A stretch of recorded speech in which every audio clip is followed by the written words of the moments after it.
এই যে আমি রান্না নিয়ে চলে এলাম। আজকে আমার রেসিপি হলো মৌরলা মাছ আর কাঁচা আম দিয়ে টক।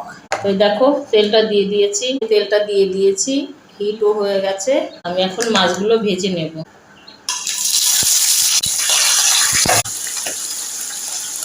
এই যে মাছগুলো ভেজে নিয়েছি।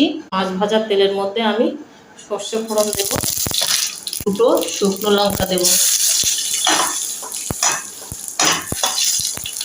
আমগুলো দিয়ে দেব,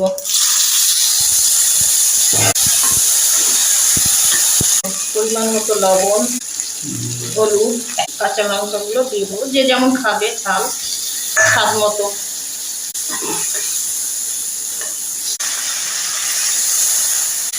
জলটা ফুটলে মাছগুলো দিয়ে দেবো, চিনি দিয়ে দেবো, যে যেমন খাবে।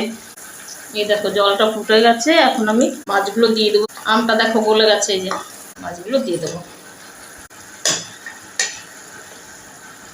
বেশি আর জাল দেবো না, মাছগুলো তাহলে ভেঙে যাবে। এই যে আমার হয়ে গেছে। আর করেছি এই যে বাটা মাছের ঝাল সর্ষে দিয়ে করেছি।